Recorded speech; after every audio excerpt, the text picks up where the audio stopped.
Who's bringing the boom in our Big 12 power rankings after week 3? And folks, great news. The helmet stickers are staying. 30 seconds. The AZ Wildcats podcast. Don't go anywhere.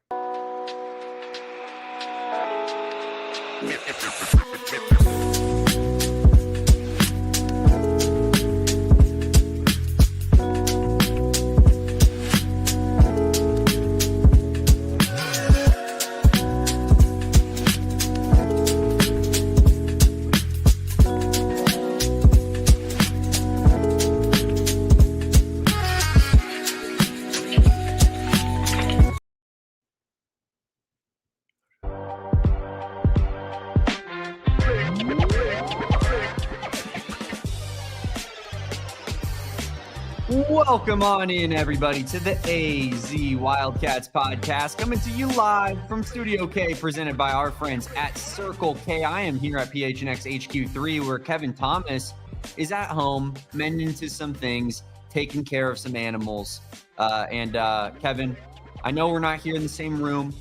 I miss you, but it's great to have you here on a Monday to talk a little bit about the Arizona Wildcats and just staying undefeated. Very excited to talk about the power rankings, as I tweeted live during Arizona's game on Friday, to many people's dismay that thought that might have been celebrating too early. But I am simply excited to talk about the Big 12 conference today as a whole, Damon, because there was a lots of ups and downs this weekend in the power rankings. Excited to talk about it. And like you did say, I am home. I wish I was in the beautiful Circle K Circle K studio brought to us by Circle K. However, like you said, I do have to tend to my pup, who was not feeling too well yesterday and into this morning. So he's hopefully on the mend, as are some teams in the Big 12 conference, because they have maybe bigger issues than my dog right now, even in some of these programs, Damon. So yeah, let's talk about it, man. I'm excited. Yeah. Thoughts and prayers are with Jack here, Kevin. We are all wishing for the most speedy of recoveries for our little man, but let me just get it out of the way early as well. If you're watching on our video side of things, you may notice something a little off about me. I do have a black eye right now, and if you're a podcast listener, maybe go check out that YouTube just to go see what it looks like. Maybe drop a like while you're here. Kevin, unfortunately, I tweeted after our Friday post-game show, I said, now I get to kick my feet up and hate watch in peace. Well, the ASU fans at the bar had a different idea, because apparently I'm not allowed to just scream and yell and hate watch in peace, I guess people take exception to that. And I just caught one, but you should see the other guy. Yeah, no, definitely. You should see the other guy that had Damon in this bad way, and hopefully Damon is on the mend as well. Sam Alberts in the chat says, who's not on the mend? The Wildcats of Kansas State. And ooh boy, do they need some medical attention ASAP, because Chris Kleiman's squad ain't climbing nowhere. They are sinking very fast. And my puns are just flying out of my mouth today. I don't know what to do. What? This ain't Kansas anymore. No. And shout out our guy Alex Rabb, who put together a great W video, as he often does, but threw in a lot of Kansas references from Wizard of Oz, which was fantastic. But it is great to have all you guys here in the chat, even you, Glenn, on a Victory Monday. But appreciate everybody for being here. We are absolutely fired up to be talking about the Big 12 and what happened this weekend. Starting to GoFundMe for Damon's medical bills. Appreciate that Wildcat agenda. Yeah, June, I know. Poor Damon and Jack. Just a couple dogs. Yeah, the dogs. Just a couple dogs on the mend. But all good, man. All good. We're chilling over here. We just hope it goes away kind of fast. But let's worry about Jack. Let's focus all of our time and energy on making our sweet little baby boy better. Yeah. No, and like Damon says, you got to make sure that goes away, because we have a big day coming up on Wednesday, chat. You do. Wednesday, I don't know if y'all know, been paying attention. It's a lot of football talk going on, but basketball is still a thing that's happening at Arizona this coming winter, and they're having their media day, official Arizona basketball media day on Wednesday. Me and Damon will be there in Tucson, boots on the ground, talking to all your favorite Arizona ballers on the court. Right after, their media day, we're going to be doing, I believe, a live show from Tucson with, similar to what we did with the spring showcase chat, where we had, Chris Hunter, Genesis Smith, Noah Fafita, just revolving through our show. It's going to be a lot like that, I believe, for Media Day. So get excited. Mark your calendars. Wednesday at 3 p.m. chat. We're going live with all your favorite hoopers for Arizona basketball. Yeah, Kevin, I absolutely cannot wait for that. And this better be gone by the time that happens, because I can't look Koa Pete in the eyes on set, first appearance on the pod, where he's just like, why does this freak have a black eye? And who did he fight to make that happen? But yeah, we are so pumped up about that. Guys, like Kevin said, on Wednesday, I believe at around 3 p.m., we're going to go live from McHale Center, from the floor. And we're just going to have these players hopefully just kind of funneled through on over to us and get some really, really cool interview stuff similar to what we did at the Spring Showcase, like Kevin said. And we just can't wait for that. So if you guys are big Arizona basketball fans, big Arizona Wildcat fans, that is going to be an absolute must-see episode to hear us talk to Braden Burries, Dwayne Aristode, Koa Pete, Jaden Bradley, you name it, man. We're going to talk to him. Our guy Tobe Awaka, our guy ADO, making multi-appearances on the show. Just absolutely cannot wait for that. I don't know what the professional guidelines here are, Damon. I might be learning them pretty soon if I ask this question publicly like I am. But what's the rules on me bringing ADO a Lamington? Is that not allowed? Would that ruin our credibility as podcasters if I brought ADO a Lamington? Would the basketball team allow him to have a Lamington that I made him? I promise. My girlfriend is a pastry chef. I could get down with the bacon if I need to. I might have an assistant to help me out. It might not be all my doing, but hey, ADO don't gotta know that. And so, maybe I shouldn't get ADO a baked good for media day, but maybe I will, maybe I won't. Who knows? Let me know in the chat if you think I should bring a Lamington to media day. Big J card, Kevin, snatch straight off your body. Hope you're happy, bro, because this is what we're supposed to bring, the hard-hitting journalism, and you're gonna bake for Anthony Del Orso.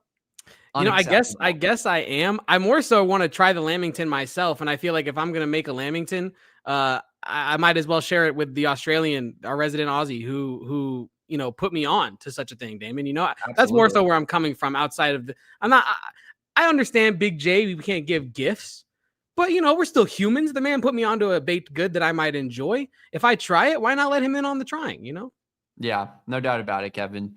But we do have some actual things to talk about today. I promise you, this isn't just a preview for our Wednesday Arizona basketball episode. But Kevin, U of A won again. They did so in a non-conference game technically, but we all know that this was a conference opponent that was the preseason favorite going into the year. No matter which way you slice it, that is the case. Like, they obviously have played some bad football, and we're going to get into it when we get into our power rankings and see just where Kansas State actually kind of falls now in the Big 12. But it was a good win. Even if it was a sloppy win, even if it could have been a very, very,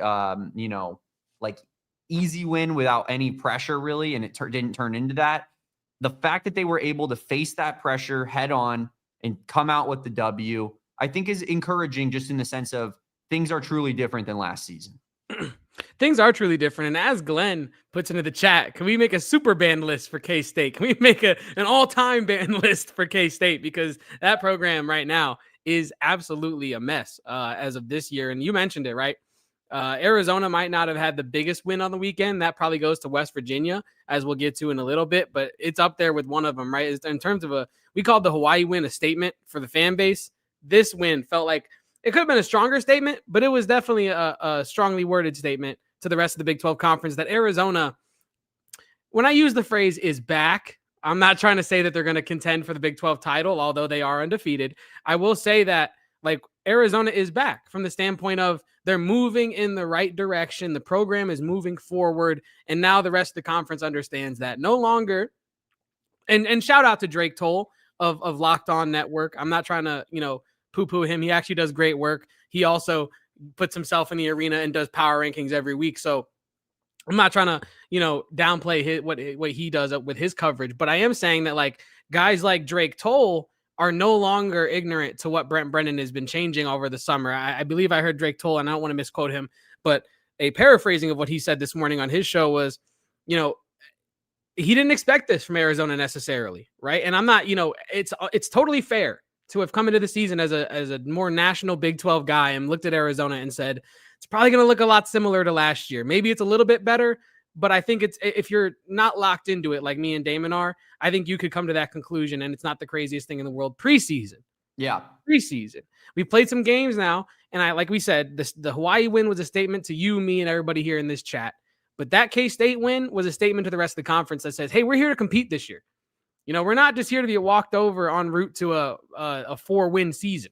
You know what I mean? This is an Arizona team that wants to compete like dogs on a bone every night, especially on defense, right, Damon? So I think it was a statement victory for Arizona this past weekend. And we're going to get into some other statement victories here in the power rankings. But yeah, it was a huge win for Arizona against K-State, albeit extremely sloppy and albeit with some errors that need to be improved upon if they're going to compete with the top dogs in this conference. And spoiler alert, you got one coming up after the bye week, maybe the best one in Iowa State. So it's a gut check time for Arizona early in this season, but not in the way that it usually would be, where you're like, does this team have anything to compete? We're gut checking them there, but we're gut checking Arizona to see, can they be in this top 5 of the conference come the end of the year, right? If you go out there and you look really solid against an Iowa State, the ceiling is the roof. Yeah. Go. Yeah, no, there's no question about that, Kevin. What did you say right there? I was quoting Michael Jordan and called him the GOAT, and then I realized that's not true. He's the second greatest of all time. Come on. Yeah. Come on. Bryce is watching, brother. We gotta stay strong here on the LeBron side of things. But no doubt about it. I think, the defense in particular, you're right. Like, that was a statement from the defense. I think the offense has a lot to prove. The special teams has a lot to prove, because the special teams almost single-handedly lost you that football game. I mean, there's about 4 or 5 plays there from the special teams alone that are game-changing, game-altering type of situations, whether it's the muffed punt by Jeremiah Patterson, the muffed long snap by Michael Salgado Medina, the 2 missed field goals by Michael Salgado Medina, and this is less on MSM, even though it was a bad kick, and a little bit more on Brent Brennan, I think, but the decision to punt it on 4th and 1 on the 50 rather than go for it when you're running the football effectively. And Marty's been getting every line to gain on 3rd and 4th down all night that you've needed him to. And then you move away from it. You trust your punter, and then your punter gets you 30 net punt yards by booming it out the back of the end zone. Like, that kind of stuff is definitely needs to be mended. The offense, you can see clear as day what the problems were, right? Tons of offensive line penalties, whether it was holding, whether it was false starts, there's clearly something going on from the offensive line perspective of things that Arizona's going to have to find a way to work around, which is really difficult, right? Because the offensive line is almost the key cog of your entire team outside of quarterback, I'd argue, in football. Probably the second most important position group outside of your QB, just in terms of, they're keeping your QB upright. They're allowing the passing game to flourish. They're moving the ball in the ground game, right? And the offensive line looked great in the ground game, but not so good in the passing game. That's something that's going to need to be fixed. But all in all, I think, you saw a lot from your skill position players. I think you can win with Noah Fafita, even if Fafita had a bad second half for his standard, or I think where we want him to be playing at, because I think in the first half he was phenomenal. In the second half, he just, it simmered down a little bit, right? But you have the ground game, which you did not have last season. And I just think that this team is built to be fairly successful, and not to say that they're built to go on a ASU style run, but bottom 3 team in the conference before the season. We're going to talk about it all season long. It was egregious. It was ridiculous. It was unfathomable, if you will. The idea that this was a team that was on the par of an Oklahoma State is crazy. And I think that you're seeing that play out on Saturdays. Yeah, no, I'm completely with you, Damon. And I think, when you talk about this victory over K-State, I think we spoke about it as more of a temperature check, measuring stick kind of a game for Arizona, because if they got out there and got worked by K-State this past weekend, you and I would be on this Monday show saying, I'm terrified for that Iowa State game. But that's not what happened, right? They showed us a lot to build on heading into this Iowa State game, and you have a bye week coming up. Now, Iowa State, and I'm going to get to cut you off for a second. Go ahead. All I want to say is I'm terrified for the Iowa State game now in a different sense. I'm not terrified that Arizona's going to get their doors blown off of them. I'm terrified because now I have expectations for how good this team needs to play on a weekly basis. And if they go in that Iowa State game and they don't play that way, I'm going to be pretty disappointed. You know what I mean? I'm not saying that this team needs to go into Ames in a whiteout and get the W, but I think they certainly need to make it a close game. No, yeah, no, 1000%, right? And I think that's kind of more so what I was getting at, right? And I think like when you beat a team like K-State the way that Arizona beat them, and they didn't beat them like, pillar to post, it was tough at parts and a lot of times because of Arizona's own mistakes. But I think when you look at Arizona heading into this Iowa State game, it's no longer like, how do I phrase this? It's no longer like doom and gloom if you lose to Iowa State. I feel like if you lost to K-State and then lost to Iowa State, as fans, we have no hope that Arizona can compete in this conference because K-State, I feel like, is in that middle of the top half in talent-wise. You know what I mean? And I think Iowa State is one of the best teams in this conference as we're going to get to with the power ranking. So what Arizona has shown so far is that they can compete in the Big 12. What Arizona needs to show now that they've done that against Iowa State is that it's real, is that it can be transferred on the road, in fact, even, because we have yet to see that for Arizona. A road win, a road game we have yet to see for Arizona. So I'm not as concerned about the result of the Iowa State game as Damon might be. I will say, though, Olive Branch, if they go out there and get embarrassed, that's a different question. Like, that's a different conversation. But I think that they've shown us so far that that's not, I won't say it won't happen, but it's not likely to happen, I think. Right? Yeah. Iowa State's been incredible. And if they do blow Arizona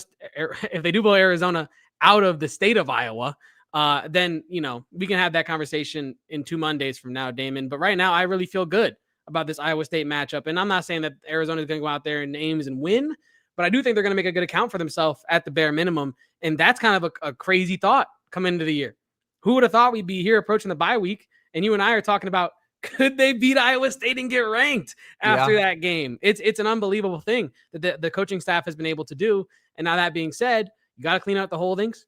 Special teams has to become at least serviceable for this team if you're going to compete against Iowa State, who is solid on that side of things. So, yeah, I do want to get to our power rankings because we have a ton of time to talk about Iowa State, and I'm sure you and I are going to have a lot of discussions here about the power rankings. But do we have anything else about the K-State matchup that we wanted to litigate here?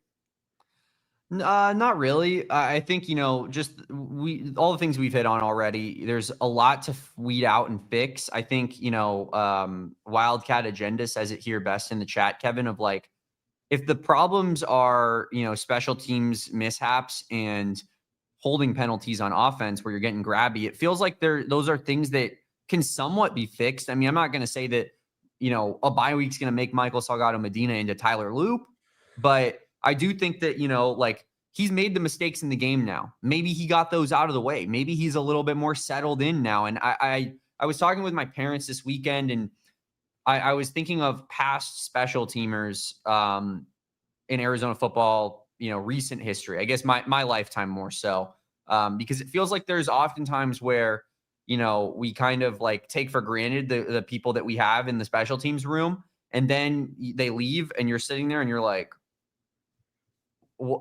how do you go from Tyler Loop to, that special teams performance that we saw on Friday? I remember, I think oftentimes like you can see early, like if a guy has the ability to handle the pressure or not. And, I maybe the, Michael Salgado Medina is different, but I am truly concerned for the rest of the season what that looks like, because, I just don't know if he is going to settle in, if that is going to be a yips thing that continues for much of the season here. I do know that we did have a punter in a guy like Kyle Ostendorp, who didn't look all that great early on in his tenure at Arizona, and turned out to be, I believe, the first team Pac-12 punter his last season at Arizona here. So, I think that there is an opportunity for these players to get better. But I'm certainly concerned about the special team side of things for the remainder of the season. And I think I've kind of been pounding that drum all off season long, Kevin, of like, I don't know about this. I don't have a lot of confidence here. And unfortunately, that feels like the big negative that's like turning its ugly head. Whereas the rest I feel great about, honestly. Yeah. And that honestly, pardon me, that kind of segues me into what the last thing I actually wanted to talk about after I asked you, hey, I'm done talking about this. You want to be done talking about this? I was like, oh, I actually have one more thing to say. The bye week is super important. I think Sam Albert said that in the chat. He said, I love that we have 2 full weeks to prepare for this game. And I think, honestly, it's just as clutch for Iowa that they have 2 weeks to prepare for this game. And I'm not saying that because I think that Arizona is going to be their biggest challenge of the season. I'm saying it because Iowa State, I believe I just said Iowa, sorry. Iowa State has played 16 quarters of football.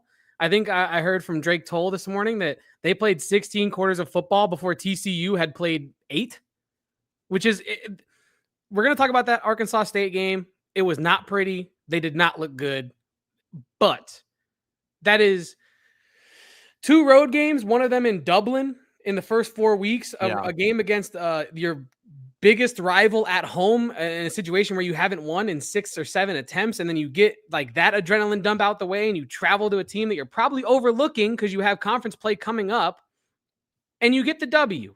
Like I said, we're going to talk about that. It was ugly. Iowa State might deserve to move down a little bit in the power rankings, whatever. I'm not going to begrudge that.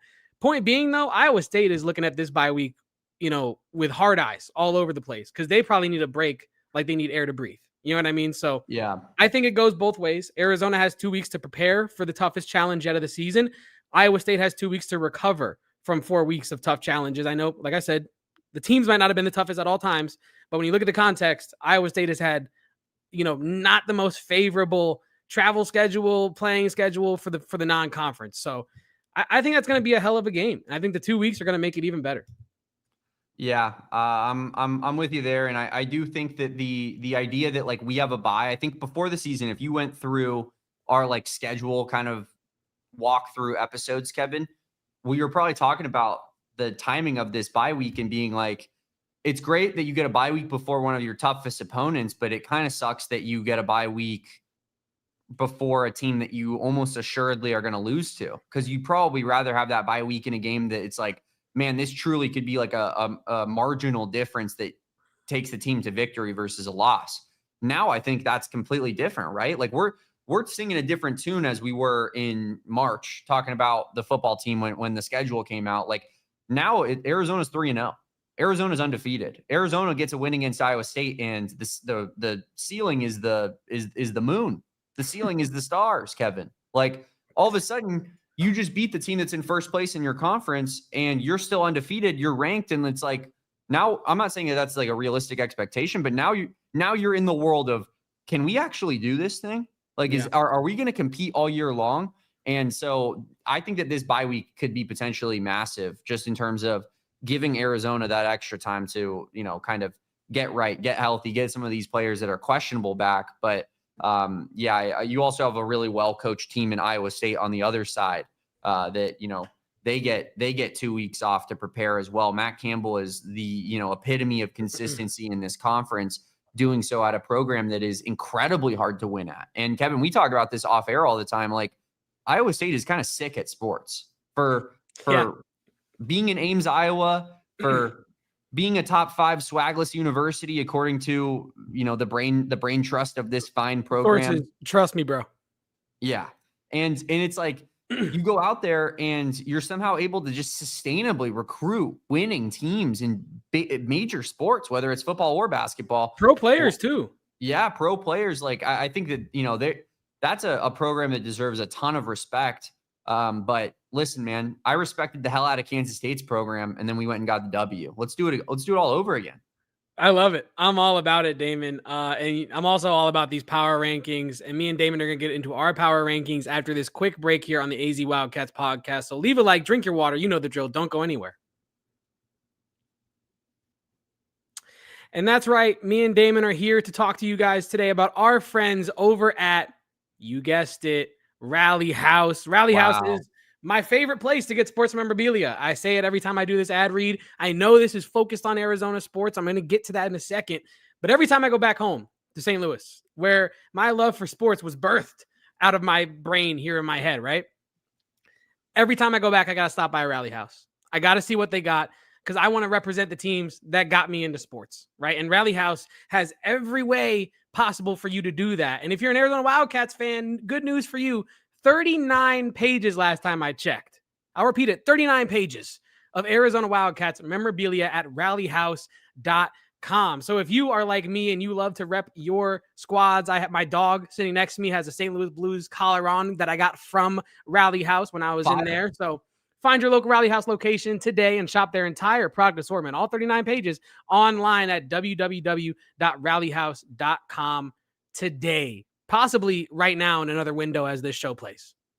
Kevin, I know I look a little bit bent out of shape right now on this show because I got a nice shiner in the eyeball. But I'm telling you, I'd look absolutely pathetic if it wasn't for this beautiful branded Bills hat that I have on my noggin.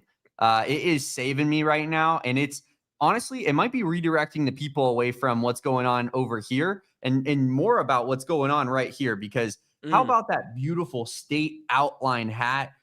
Because we of course know Arizona is Wildcat country. And Branded Bills, they know it too. They're a local company based out of Mesa, Arizona. They love their Wildcats. They love, their campus collections that they have across all types of colleges and universities. But, we only care about one. They have the absolute best Arizona Wildcats hat apparel in the business. They even have some shirts if you need some of that, Kevin. But if you're just a small business owner, and you're looking to maybe get some custom apparel for maybe, whatever you got going on in your world, Branded Bills is the perfect place to get it done. They are the ultimate premium headwear and apparel, whether it's custom, whether it's Arizona sports, you name it, they have it. BBPHNX is going to get you 15% off your first purchase with our friends at Branded Bills. And that's brandedbills.com. Use promo code BBPHNX and you're going to get 15% off that first order. Check out that campus collection now. They got some great looking hats. They sure do. And like Damon said, pardon me again. Like Damon said, that campus collection is absolutely fire. I honestly have never seen a brand, I'm talking about Branded Bills now, represent like softball and baseball to the level that they do in addition to football and basketball. So shout out to Branded Bills for actually caring about some of the sports that are a pillar of Arizona athletics, and not just caring about football and basketball and stuff like that. Damon, shall we get into our Big 12 Week 3 power rankings? Yeah. Before we do so, I just want to say, please drop a like on this video. It helps us out so much, people. And it is just with one little tiny click of the button, is all the effort it takes to make sure that Kevin gets a good night rest, because we need Kevin in here in the office tomorrow. And I'm not sure he's going to be able to do so unless we get enough likes on this episode. Please like this video, subscribe to the channel if you haven't done so already. Show us some support. Please, helps us out so much. And do so on the audio podcasting side of things as well. If you or maybe you watch podcasts way more than you listen to them, that's fine. I do the same. I didn't used to be, but I've transitioned to doing that in the last 2-3 years here of just fully being a YouTube man. And, it still helps us out to rate and review on the podcasting side of things as well, if you wouldn't mind. So everyone, shout out for being here in the chat. We appreciate you guys. And yeah, Kevin, without further ado, why don't we get into our Big 12 power rankings? Would you like to start, my guy? Yes, I would, Damon. Getting into my Week 3 Big 12 power rankings, here they are. Now, this week was a little bit weird, I'll say. You had a couple teams on a bye, and unfortunately, I think that those teams had to get moved down, which is not how I usually like to do this. I like to try to keep the teams on a bye where I had them, but we're going to get into why I did that here in a second. Oklahoma State, it's not crazy to say that they're just the worst team in this conference. I know that there might be room for other people at the 16 spot, but I think Oklahoma State has to stay at 16 for me. I'm not going to spend too much time on these bottom two teams. UCF did not play this week. The bye week kind of saved them in a way, I believe, but they moved down mostly because K-State and Colorado were really bad. But I couldn't put them below UCF because I feel like they're both still better than UCF. So UCF comes in at 15. K-State, my goodness. Who would have thought? Not me, Damon. Who would have thought that K-State would have come into week 3 in the power rankings being 14 behind teams like West Virginia, Cincinnati, Houston, right? Now, when I talk about K-State, and I'll bring the power rankings back here in a second. When I talk about K-State, it's like the level of talent that team has compared to the level of or lack of success that they've found this season is baffling. Right. Yeah. And it's the reason why Chris Kleiman's seat is kind of warming up in Manhattan, which is something that I defiantly told you was not the case. I believe on Thursday's show, when you asked me about, hey, if they lose that game to Arizona, is he on the hot seat? And I said, man, hell no. Right. He's done too much there to be on the hot seat after one bad stretch of a couple months. But that bad stretch of a couple months here has been bad enough to where now there are rumors whether or not he's on the hot seat. So K-State, a complete mess, comes in at number 14. They can't run the ball unless it's an end around with a wide receiver where they hold Dalton Johnson criminally and get 75 yards. So K-State 14th worst team in the conference. Colorado loses to Houston. And I don't want to do this, because we do have buffs in the company in a way, and I don't want to just do a victory lap before the season's even over. But I will say this. I will. I've said it week after week. If you have 2 quarterbacks, you might not have any. If you have 3 quarterbacks, I'm convinced you have 0 quarterbacks. Convinced. Because according to Dion, Martin Luther Staub went out there against Houston, had some decent plays, but couldn't win you that game against Houston, was unable to do what he needed to do. And I understand that there were some positives he had in that game. But Connor Wegman was pretty good in that game. He's been pretty decent all season for Houston. He seems to be the guy that Willie Fritz can rely on this season. He seems to be, kept upright to a decent extent. So the injuries, hopefully, knocking on wood here for Connor's sake. Hopefully he stays healthy, right? But Colorado seems to be in a complete mess. You have multiple NFL Hall of Famers on that staff. And a shout out to our DMVR guys doing great coverage of the Buffs. Like, they're questioning if they can make the right play calls to put any one of the 3 quarterbacks into a successful position. And that, to me, I'll say it again, is baffling. Because Colorado, I don't expect them to be very good at all, right, this season. You and I are on the track of they're probably mid at best. But, like, this is not what I expected from Colorado. And at this point, we're talking about, I don't have their schedule pulled up, but we're talking about, can they go bowling, in my opinion. For sure. At this point, like, it's about to be week 4 or 5, and you don't have a quarterback. And the one quarterback I thought you did have, you didn't trust him enough. And now I'd be worried if you put Caden Salter back in, is there a little bit of a confidence drop there, right? Because he had won the job, didn't play poorly, lost the job, lost it again. And now if they go back to him, it's like, well, you're kind of putting your tail between your legs and coming back to Caden Salter. Like, we're sorry. We know we brought you in for a reason, and we kind of did not fulfill that. Colorado, complete mess. And then coming in number 12. Can I talk about Colorado for a second? Of course. I think, as far as like from what we've seen, Kevin, Salter is for sure the best looking of the quarterbacks that they have in place right now. For some reason, they were very quick, it felt like, to kind of try to move off of him. And yeah, you're right. Now it's kind of created this like almost like domino effect of like, now we have nobody. When you felt pretty good about your quarterback going into the season. Most of these Big 12 lists had Caden Salter above Noah Fafita, if you remember. And some of them, and Juju Lewis, some of them as well. Yeah. And it just hasn't worked out. I don't know what you do in Colorado. It looks bad. Like, if you were their over under, Kevin, before the season was 5.5 in Vegas. That was their over under Vegas line. I bet you most Colorado fans would have said we're beating Georgia Tech, who, by the way, is pretty good. Georgia Tech is a good team. Got the win against Clemson at home, and so like that's not a despicable loss by any stretch. Only by a touchdown as well. That's a good loss. Yeah, but I do think that every Colorado fan would have circled that Houston game and said W.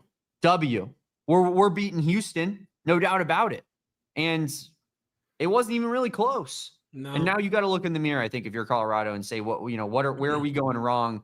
Were we really just Travis Hunter and Shedeur Sanders merchants? Maybe. But what I will say is, you don't want to take your victory lap, as Glenn puts in the chat. Me and Totri we'll take our victory lap. I'm loving it. I'm absolutely loving it. I don't root against the podcasts that we have in our network, but I do root against rivals, and Colorado fans have been annoying as hell. So eat it. I'm with it. Yeah, I'm cool. I'm cool with it, Damon. And like I said, like I really 10-2. Like these people were all saying like 8-4, 9-3, 10-2 before the season. They might not even get freaking 6. Yeah, like I said, they might not go bowling, man. They're not good. They're not good, and the offense is not good. And if you're a Colorado fan, I would assume you're just hoping that the talent rises to the top and that you're able to go bowling via a quarterback, rising above the rest and being better. I don't know. You're hoping against hope there in Colorado to an extent, but that is the bottom 4 in my power rankings. Moving into the middle 4, I guess, middle 8, I should say. Yeah. West Virginia, Mountain Mama, Take me home, Rich Rodriguez. God bless West Virginia. God bless the Mountaineers is what I believe Rich Rodriguez said after that victory. What a moment for the Mountaineers, Damon. What a moment in the backyard brawl to get the W as a touchdown underdog. I think it was 7.5 heading into that game that West Virginia was a dog in at home. That is a huge victory, the biggest victory of the weekend in the Big 12 Conference, which Rich Rodriguez, you love to see it for him. You love to see it for that program. Seems like they have found, again, their guy in Rich Rodriguez for the second time, and it seems like he's going to be there to stay. And I think we were talking about a pre-show on the phone, Damon. This is a program-altering victory for West Virginia. Yeah. And it sounds kind of dramatic, right? Because they're not really going to do too much this year, but beating Pitt is huge. Do you know the amount of recruits West Virginia is trying to go in on that watched that game on Saturday and said, you know what? They're going to be all right. It's not the end of the world, right? And I think what Rich Rod is trying to do and what Rich Rod is trying to build is only aided by wins like that over Pitt as a dog. Man, huge victory for West Virginia. Damon, what do you got on the Mountaineers? I mean, you're right. Just a massive victory 1 week after they lose to Ohio, and we kind of crushed them for it.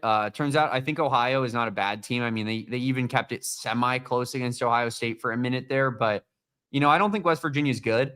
But I do think that they caught Pitt off guard and they got a really good W. And you saw how fired up Rich Rodriguez was after the game, fist pumping, screaming. Like, this rivalry means a lot. This is a heated rivalry, and I agree. Like, I think that could be kind of a bouncing board type of victory.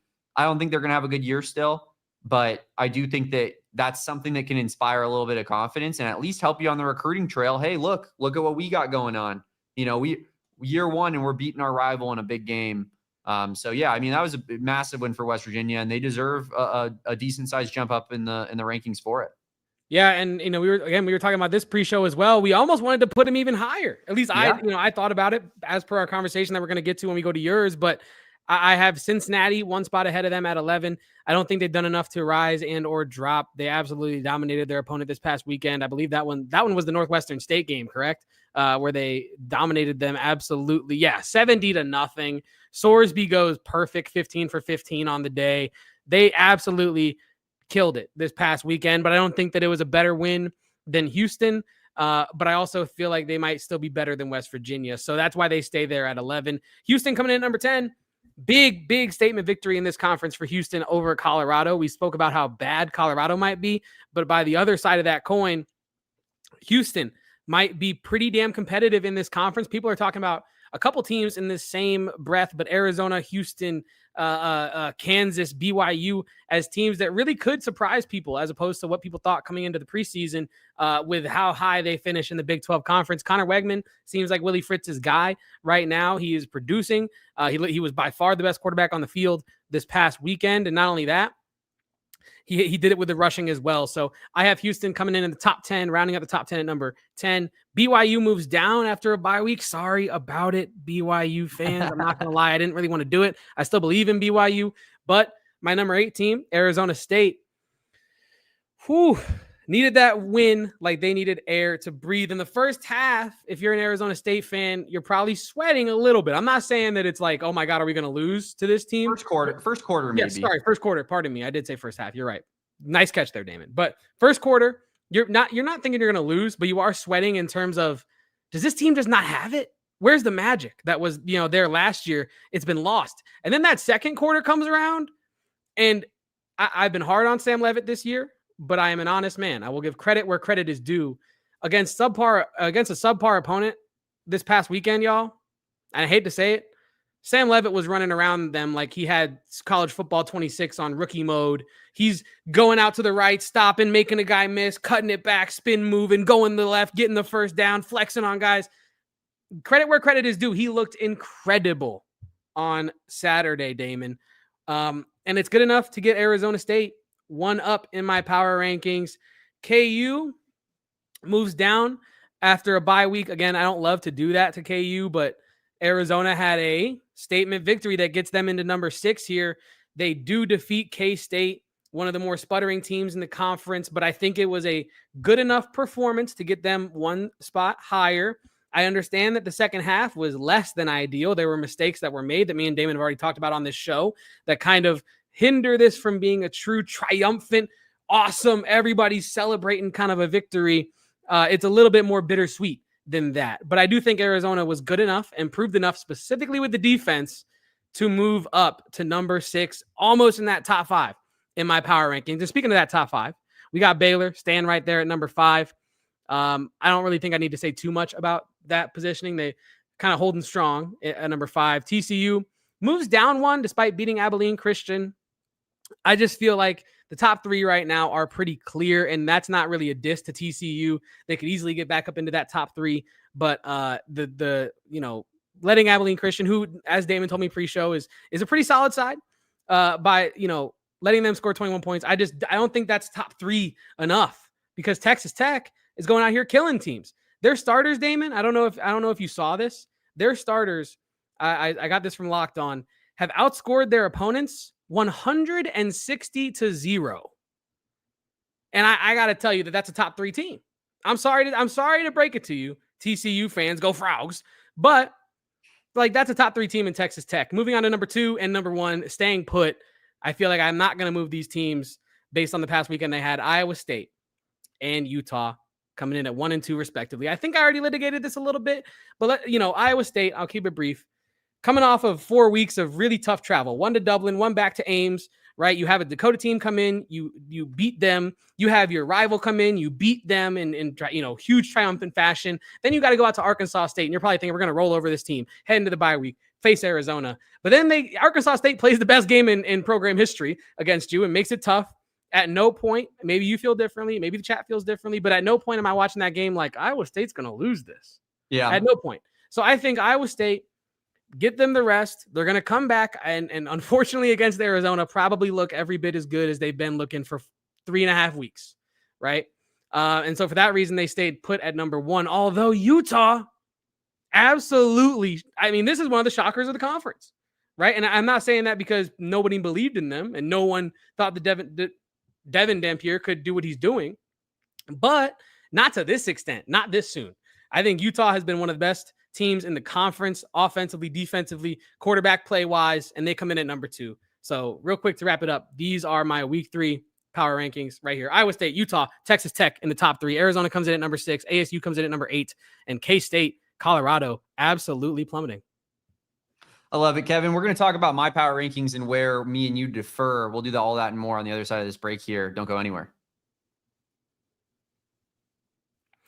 It is once again break time, but it's never time to forget about your finances. Monarch Money is here to help you sort out all your financial troubles or successes, right? Monarch Money is your personal CFO.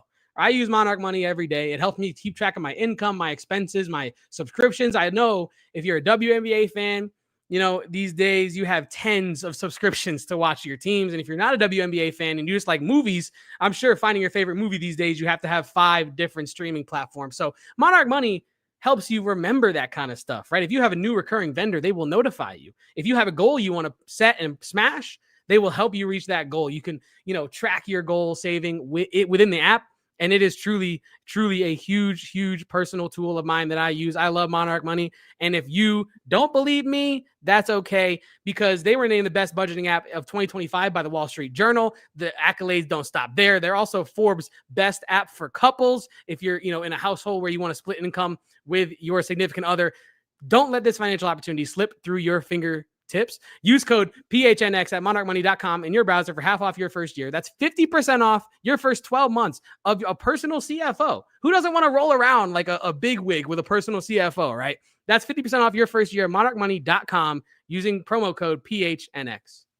Max, you did join just in time for the, absolutely incredible ad reads that my co-host gives you on a daily basis.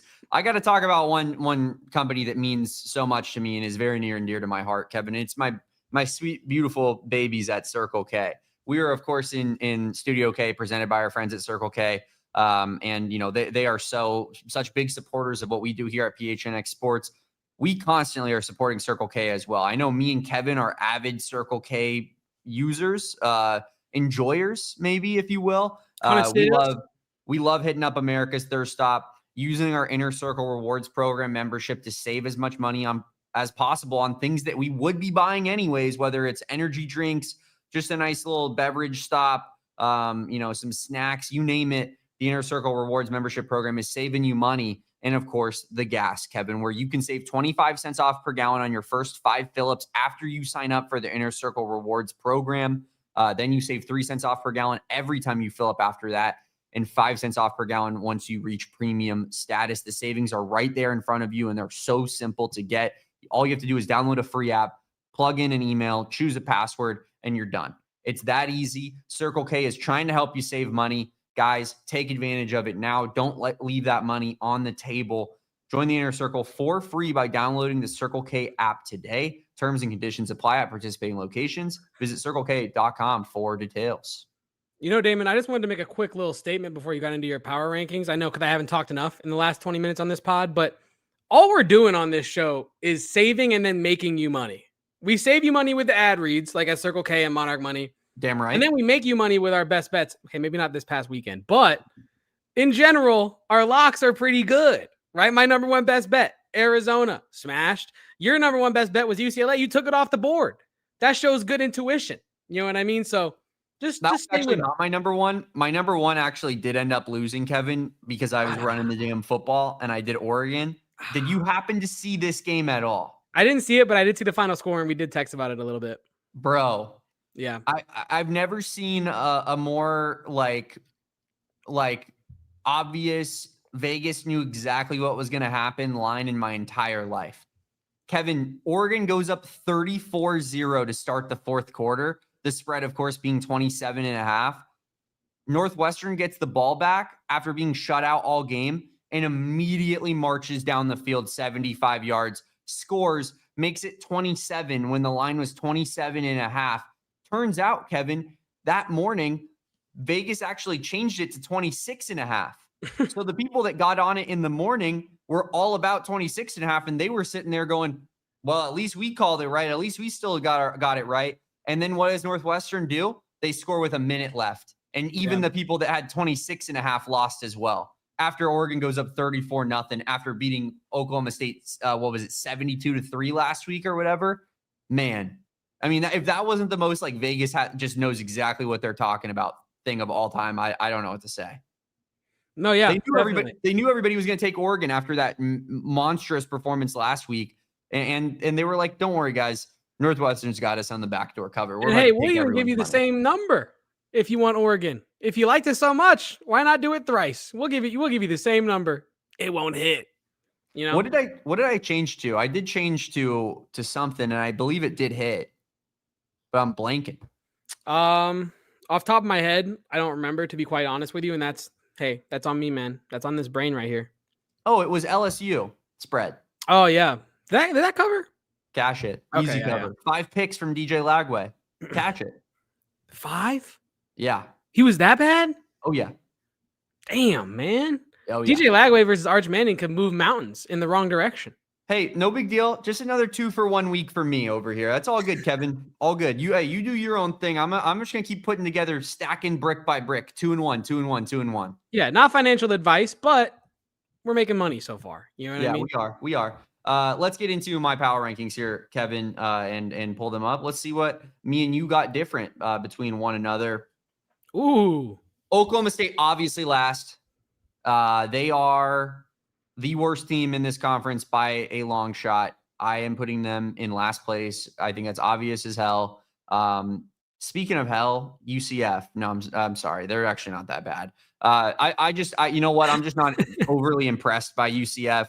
I think they got the win against Jacksonville State, right? They won by 7 and they killed North Carolina A&T. We're going to find out a lot about UCF after their bye week game against UNC. UNC obviously got crushed by TCU.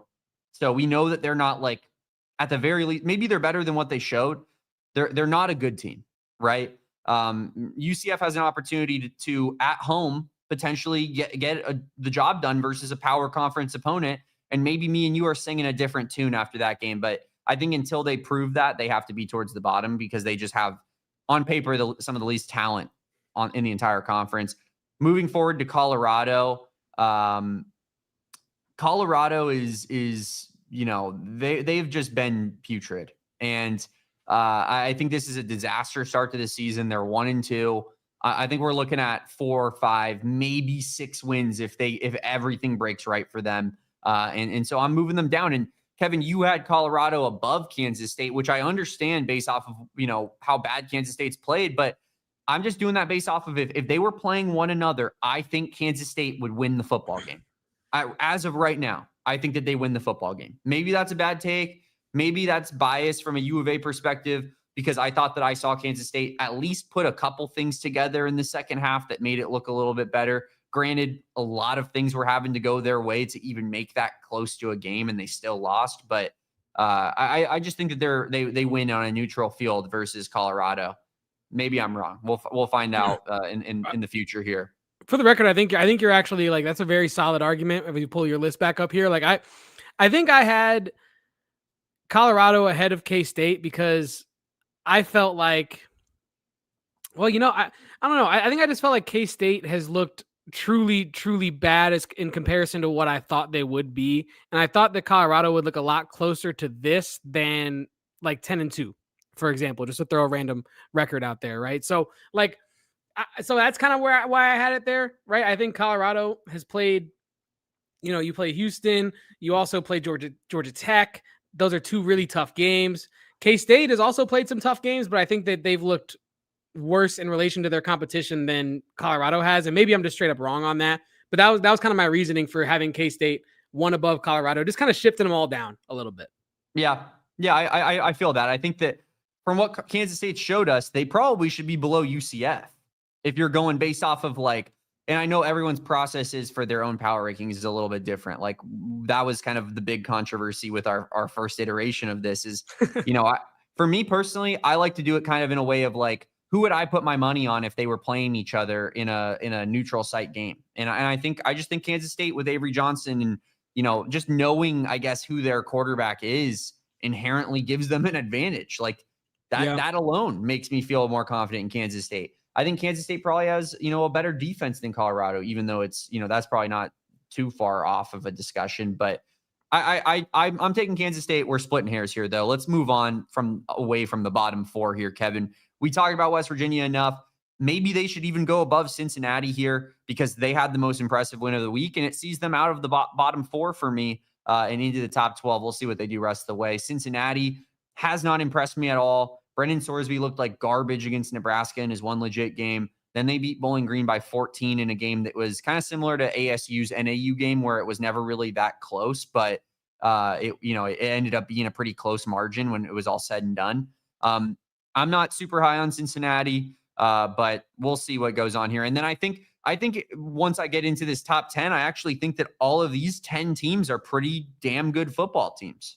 I think Houston is better than a lot of people thought. And, I think that the writing was somewhat on the wall, Kevin, about Willie Fritz, like how high everybody was on Willie Fritz going into this year made me almost higher on Willie Fritz going into this year. Year 2 is usually when Willie Fritz puts it together. Yeah. I'm not the biggest Connor Weidman fan in the world.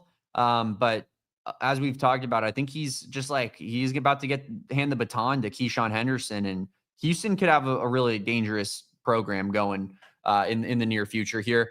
Arizona at 9, both Houston and Arizona stay in the same spot for me. Don't move anywhere. I know Arizona beat a power conference team, second most impressive win of the week, probably. But it was against this number 13 team that I have on this list. So I think Arizona did what they needed to do. They got the win, but they also played a really close game versus a team that I think they shouldn't have been in a close game with. So that's why I don't think that they deserve to move up for me, Kevin. What do you think about that?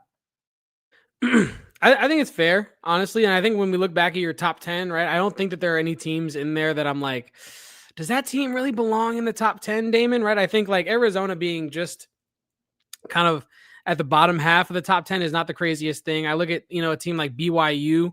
If Arizona and BYU were to go head to head, honestly, with the way Arizona's defense has played, fair. That might be a better game than we think. But also, I think you do got to give some credence or credit or whatever the hell to BYU just for the program that they have built over there and the talent level on the defensive side of the ball that they do have. You'd have to assume that they make it just as difficult, if not way more difficult, on Noah Fafita, who has struggled at times against Kansas State, right? So I don't mind the BYU being ahead of Arizona. I also don't mind KU being ahead of Arizona. KU has showed flashes of greatness this year. They played an SEC school on the road and lost in a rivalry game. It's not the worst loss here on the board. I kind of, and I don't think you've actually got to Sparky yet, but I don't mind ASU at number 6 either. They have the talent to be up there, and if this Texas State victory could get them on the right track, then they are well on their way to being the 6th best team for sure, at least in the conference, right? So so far, I like your list. I think ASU's ceiling is obviously higher than that, no question about it. And I've always conceded that I think that they're going to figure it out. I think that they're a good football team, and they have a good quarterback, and they still have a great run game, and they still have defensive pieces in place, great coaching. Like, ASU is going to be fine. How high is ASU's ceiling is a different discussion, in my opinion. Like, that was kind of what I was pushing back on with all the Sam Leavitt stuff and kind of the victory lap that we were taking last week, which I think was totally fair given the way that the ASU fan base has come at us all offseason long, Kevin. And there's some good apples. And I know Glenn comes at me all the time, but I like Glenn. Like, I'm not beefing with him. I'm just saying that, like, you got to expect to get it back when you give it all offseason long. And that's what me and Kevin were doing last week. We don't think the ASU is some trash team that's, not going to be able to figure things out. I think they're better than Arizona still. It's probably a lot closer than a lot of people thought going into the year, because ASU's maybe gone from here to like here, and U of A's gone from like here to like here. You know what I mean? But yeah, I ultimately, ASU, very good football team. All I was saying last week was, and I there was a couple people that got on me for it, ASU fans, trying to say my take aged poorly. I don't think Sam Leavitt is winning you games against superior competition or at the top of the level competition. I think he can game manage you in those games and win them. If you have a guy like Cam Scatterby who's going to run all over Iowa State and make them look ridiculous, for sure, then he looks great. But I don't think that, like, when you need him to step up, like against a Texas or against a Mississippi State, we've seen the flaws of needing his arm to like make huge plays for you to win you football games. And that's all I've been trying. That's all I'm saying about Sam Leavitt. I do think the ASU is, however, a major contender in this conference. I thought they were a better football team than BYU and Kansas last week too. I just couldn't justify putting above those teams. Now I think that after that Texas State win, despite Kansas being on a bye, despite BYU being on a bye, I feel comfortable putting ASU above those teams.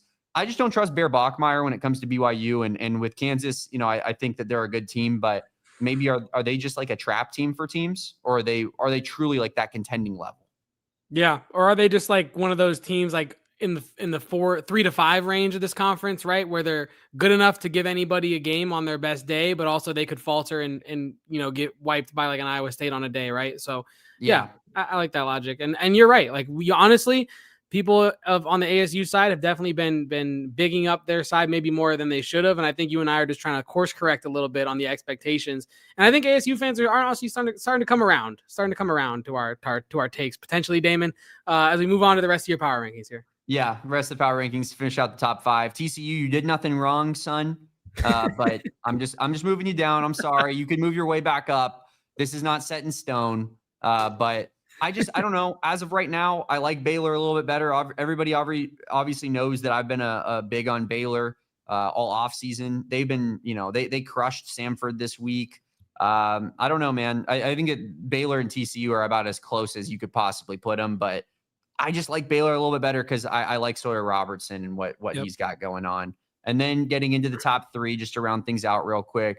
I have swapped Texas Tech and Iowa State. And Kevin, bring it back on me for a second. My top 3, Texas State, Utah, Iowa State. I would like the record to show that I was very low on Texas Tech and Utah comparatively. Not saying like I thought they were going to be bad teams, but I didn't think that those teams were true contenders, or I thought that maybe they were just like a step below what the top level teams would look like.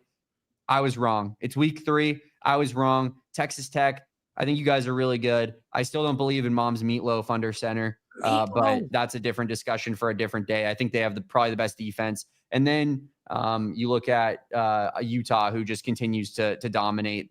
Terrible first quarter against Wyoming this week, only 3-0. They missed 2 field goals. They fumbled. It was looking like it was going to be a disaster. And what do? They put it on Wyoming the final 3 quarters.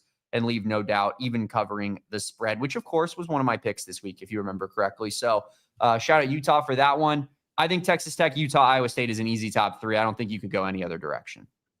I'm with you. I think it's all about the order, right? Like those are the 3 teams, and in whatever order you have it, we can argue until the cows come home about like who belongs where. Because I don't think that Iowa State did enough to move down as far as they did on your top 3, but it's not the craziest take I've ever heard, right? As long as they're in the top 3 somewhere, I'm okay with that list. And I think when you talk about a team like close game against Arkansas State, like I think that, like that's what the power rankings are for. Like Texas Tech, from what they've shown me, they would have beat Arkansas State by 60. Oh, that's true. That's actually a good point. They probably would have beat them by 75, to be honest with you. I think, Wildcat Agenda here says it in the chat.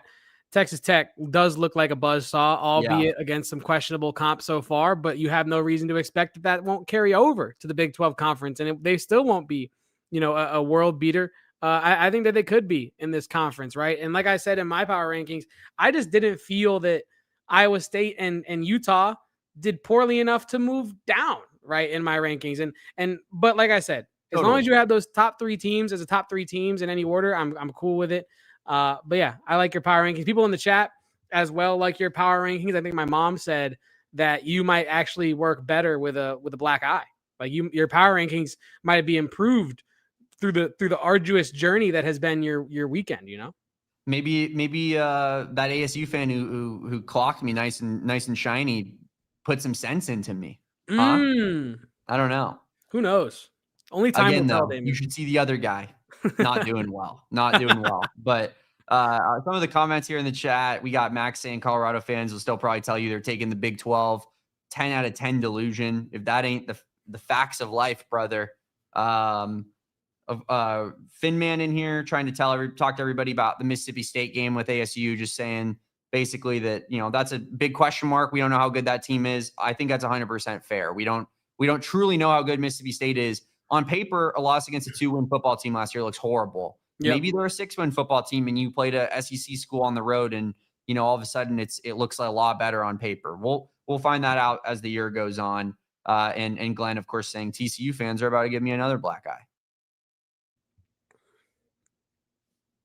Hey, you literally never know.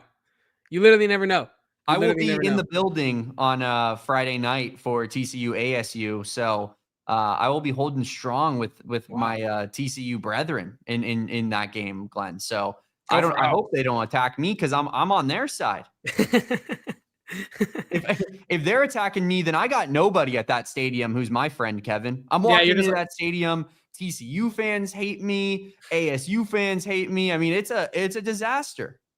Yeah, no, I'm with you, Damon. And 737 driver also says keep up the black eye game. So hey, whatever sense got knocked into you, let's keep it up is what the chat is saying, Damon. But that was our Big 12 week 3 power rankings. And we do have some news and notes to wrap up today's show with Damon. So as shall we get into those news and notes? I wanted to start by talking about, in a roundabout way, the Iowa State game for Arizona, because the stakes in that game all of a sudden are absolutely massive. Because if you understand, Arizona is one of 39 remaining undefeated teams in the nation. 10 of those 39 teams did not receive a single vote in the AP Top 25. Now, I am not here showing you this graphic to be like, well, where's the vote? What happened? Yeah, I'm not here to do that. But what I am here to say is that if Arizona is able to beat Iowa State in a couple weeks, they deserve to be ranked at 4-0 with 100%. Wins over Kansas State, Iowa State, and Hawaii as the main, barometers of that ranking there. It's kind of a crazy conversation that we're having here in the middle of September, when just months ago, if you had told me, hey, September 15th on a Monday, you're going to be talking about Arizona potentially beating Iowa State on the road and potentially being ranked after that kind of a performance, I would have told you that whoever you got your stuff from, I would like to maybe talk to that guy about how I could get some of that stuff, because I would have called you crazy. But now here we are, and I'm showing you a graphic that maybe tells you that Arizona could get a vote or maybe several votes, enough to get ranked after a potential Iowa State victory. That goes into ESPN doing their ranking of all 39 undefeated teams, where Arizona came in at number 28 right here, as you see, SP Plus and FPI rankings 39th and 38th. The odds of reaching 12-0, I mean, what are we talking about? 0.3% for Arizona. So you're saying there's a chance. And then like it says here, what they did, they defeated Kansas State. Now, people on Twitter have been, highlighting this bottom section where they say, quote, anxiety potential is off the charts. They have a puncher's chance at 11-1 or 12-0, but 4-8 and 5 or 7 are still on the table too. And that's just simply some great work. You told me that either the sun rises tomorrow or it doesn't. And I'm all about that. You know what I mean? Hey, they're undefeated. They can either continue to be undefeated or lose some games. Thank you. I hear you. Obviously, like, there's no chance they go undefeated. I'm going to come out and say that right now. Yes. There is a chance that they win 4 games. Correct. I'm not saying that it's a good chance at this point, but that's still on the table. I think you still have to approach every game as if the entire country is laughing at your football program like you have for the first 3, right? Like that's the mentality you got to have all season long. Can't forget that. Like, got to keep the main thing. And I think going into this Iowa State game, like, you got to really, like, the team's got to, like, buy into that no one believes in us kind of attitude, I think, to win. And that's what the great coaches do. Like, even Nick Saban is able to make people think that his team has been doubted all season long at the end of the year. Like, no one thought we were going to be here. Yeah. Everyone thought you were going to be here. But, like, that's what coaches do. And I think Brent Brennan just has to keep that message going the entire season long. Like, don't forget what people were saying about you before the year. This is where you really prove them wrong and earn yourself a ranking in the process. But Kevin, you did say we have some news and notes to get to, and none better to start off with than let's make these freaking stickers permanent, my guy. Let's do it. The Arizona helmet stickers are a permanent fixture moving forward. Of course, it's got the Wildcat claw. Of course, they are given to players for reaching certain accolades. I think it's great. I think it's what college football is all about. You can see here, Justin Spears, Brent Brennan says the paw print decals will be on Arizona's helmets on a full-time basis. Electric stuff from our guy, Justin Spears, as always. Electric stuff out of the Arizona football program. I love it. That's the kind of stuff that feels like it's so easy. It's so in front of you. The players love it. The players, it makes them want to, like, even like subconsciously want to play for your program a little bit more because it's just an added bit of swag. And I think, I'm absolutely all about that. Inject that in my veins, Kevin. Inject it into my veins as well, Damon. And you and I talked about this off air after our post-game show about K-State. And you and I were kind of going back and forth, and we can bring this here to the conversation with the chat. Because I had a bit of maybe a potential unpopular opinion when you and I were discussing the helmet situation. You were saying, like, and I don't want to misconstrue your point. I was saying that I think that the retro Block A, while beautiful, should not be like the full-time helmet logo, right? I was thinking that it should be, our not traditional, but our current Block A. And I said, just keep the stickers.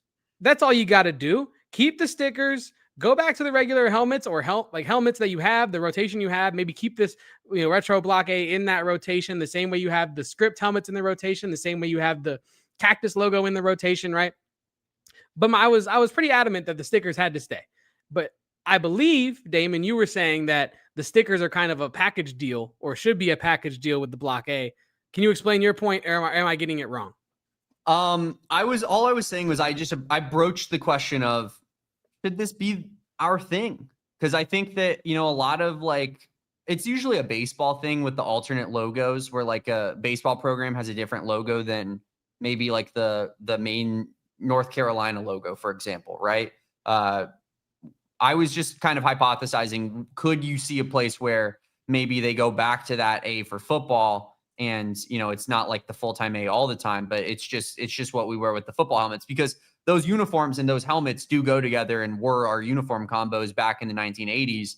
So I just didn't know if it was a conversation that anybody wanted to have. I mean, I love the helmets. Maybe it's a novelty thing and it'll wear off a little bit, especially if they were made the full-time helmets, but I thought they looked sweet. But yeah, I'd be interested to hear what everybody else has to say. Like, is it just, you can't let go of that beautiful Block A that we have, got so accustomed to, or would you be open to a change like that? Let us know in the comments.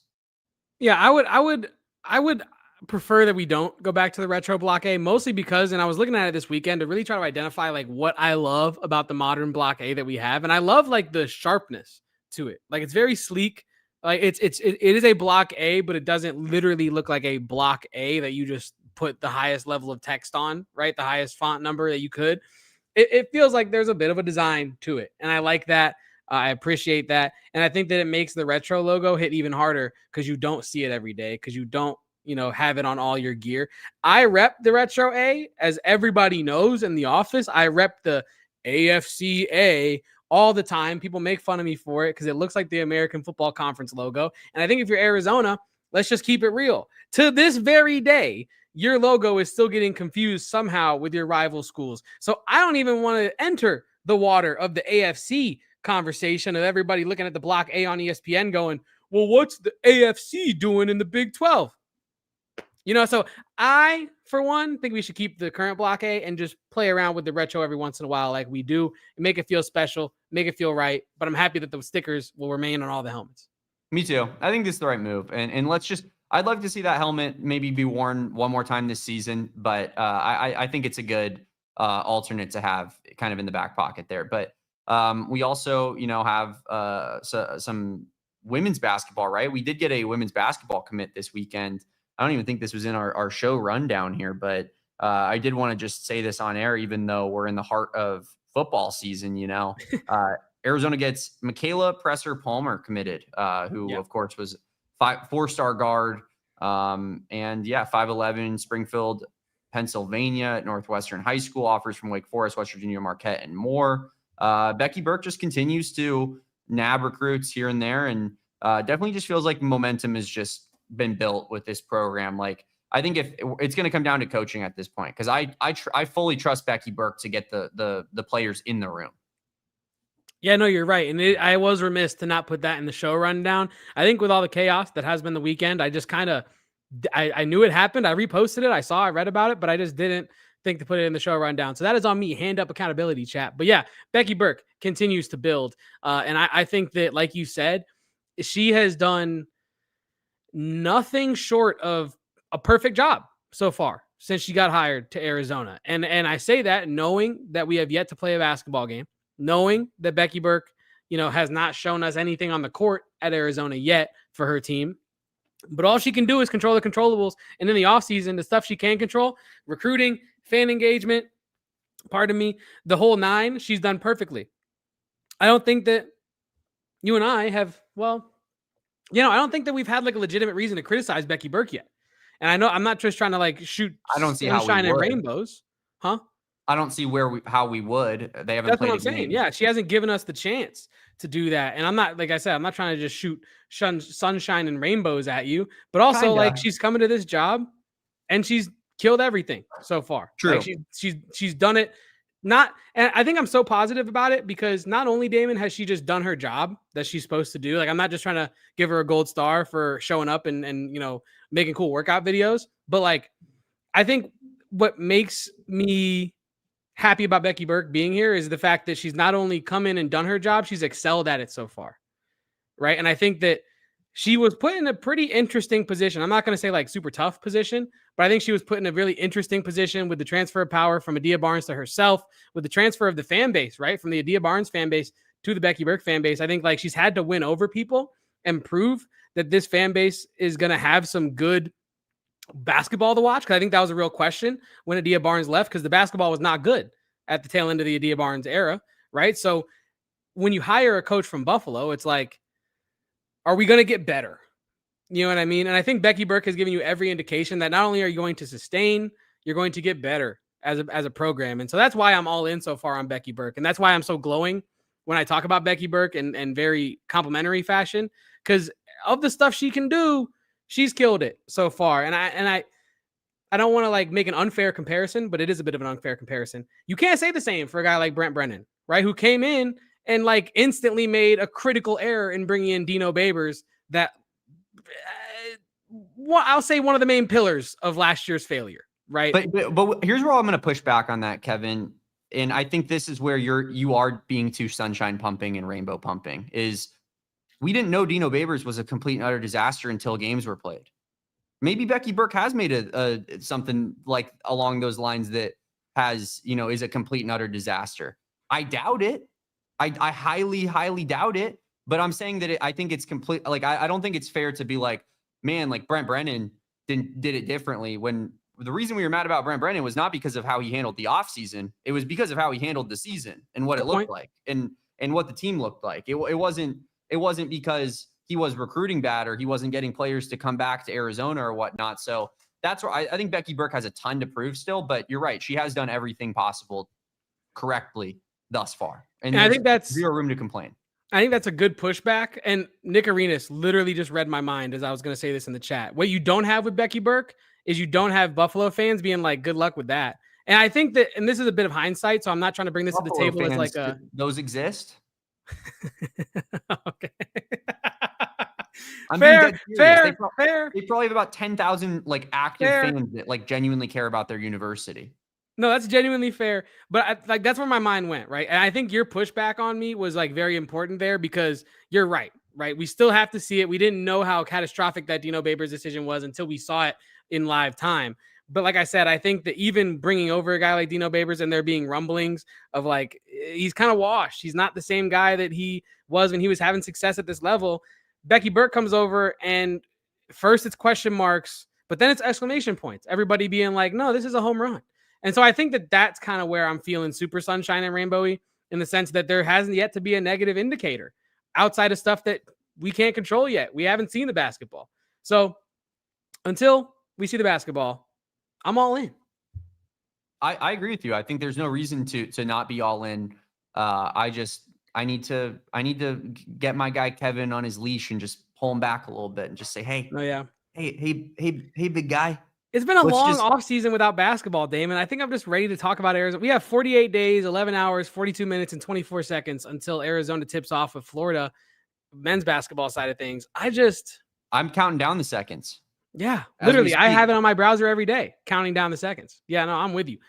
Well, we got to actually get out of here today, Kevin, but I also, let's make fun of UCLA for a second. You guys ruined the conference. You guys did it in the name of trying to get a little bit more money. And now you guys will go, with a sub 500 record for your entire football program's history until the end of time or when you leave the Big Ten. So shout out UCLA.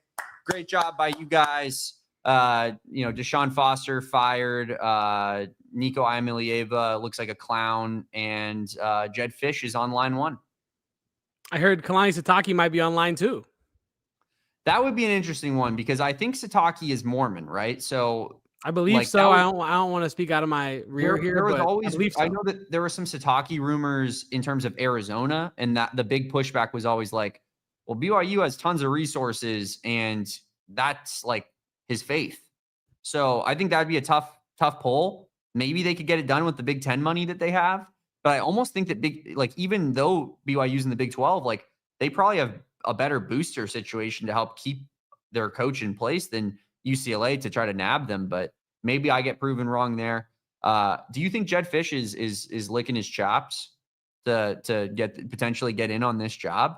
I mean, I know Washington's a better job, I think, on paper than UCLA, but Jed's an LA man. Jed's a Los Angeles man. Amber's a Los Angeles woman. These people love the warm weather. That's why they moved back to Tucson. They love California. They love LA. They love the spotlight. I'm thinking there's a slight possibility that Jed's like considering it. Like maybe you're muted. Good call. Dog was barking. But I feel like the family, like moving to Tucson, is like the biggest indicator that maybe Washington is not the longest of stops for him in a career of no long stops, right? I feel like UCLA is more his vibe in a way, but I think Washington is a much better job. And if you're a guy like Jed Fish, for all that we say about Jed Fish, he's not stupid. You know what I mean? Like he knows how to read a room and read a program and be like, that's not going to get me to where I need to be. And so I think for Jed Fish, ultimately, the weather and the beaches or lack thereof might play a role. But I think for him, I think the biggest sign that he doesn't really care about that stuff is him being willing to move his whole family back to the place he just left.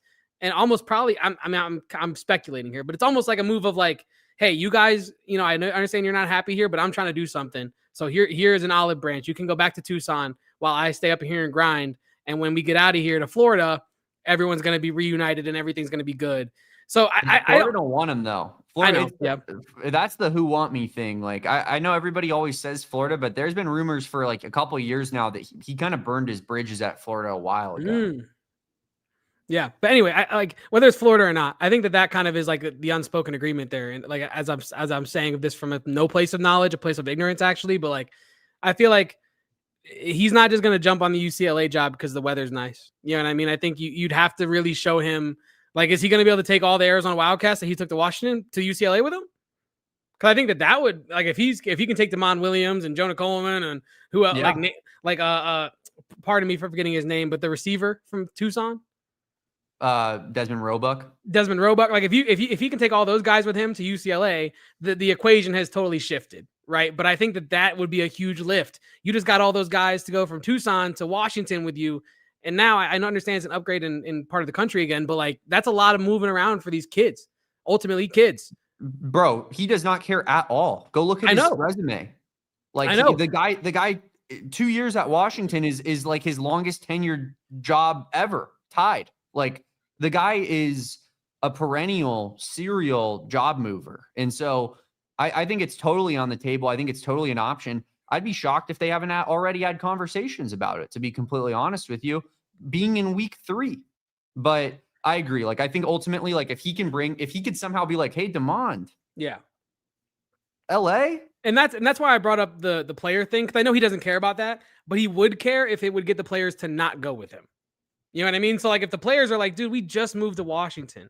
Like, I don't want to up, like, this is a better program. I don't want to up and leave again. Then I think Jedd Fisch is like, no, I'm staying, dude. Like, this is not, so I don't think that Jedd Fisch wants to do that to his locker room right now. I would have said that about Arizona.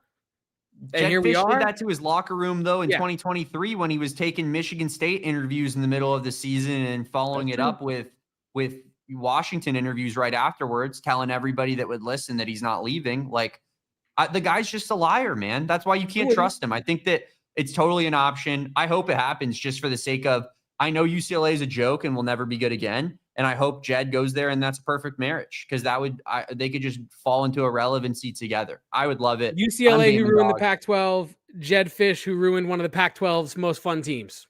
Yep. I'm Damon Dog. That's Kevin Thomas. This is the AZ Wildcats podcast. We had a good time talking to you about what happened this weekend in college football, looking at some Big 12 scores, doing our power rankings, and discussing a little bit of UCLA disaster afterwards. But Kevin, we're going to be back tomorrow at 2 p.m. regularly scheduled time. On Wednesday, we're going to be back at 3 p.m. doing our live show from McHale, doing our Arizona Wildcats basketball media day stuff. We'll have a booth set up there. Please, please, please tune in for that show. It's going to be so much fun. We're going to be talking to all the guys. They're going to be funneling them in and out, hopefully. And it's going to be a great time getting to get some exclusive interviews with hopefully like pretty much every player on the team, Kevin. But we're fired up about that. That is, of course, on Wednesday, like I said, at 3 p.m. And then we'll go Thursday, Friday, rest of the week at 2 p.m. It's just a normal Monday through Friday week on a bye here for the AZ Wildcats pod. But that's Kevin Thomas. You can follow him at Kevo Post. I'm Damon Dog. You can follow me at Damon Dog. And, of course, we are the AZ Wildcats podcast. You can follow us at PHNX_Wildcats on all social media except for TikTok, where we're at AZ Wildcats pod. Appreciate everybody for being here in this chat. Like this video if you haven't done so already. Please, please, please. And subscribe, rate, and review on your podcasting platform. You guys know the drill at this point. Like I said, I'm Damon. That's Kevin. We'll catch you next time on a Tuesday edition of the AZ Wildcats pod. But until then, peace out. Bear down. And go Cats. Will we be ranked after Iowa State? I don't know. We all silly like the mayor.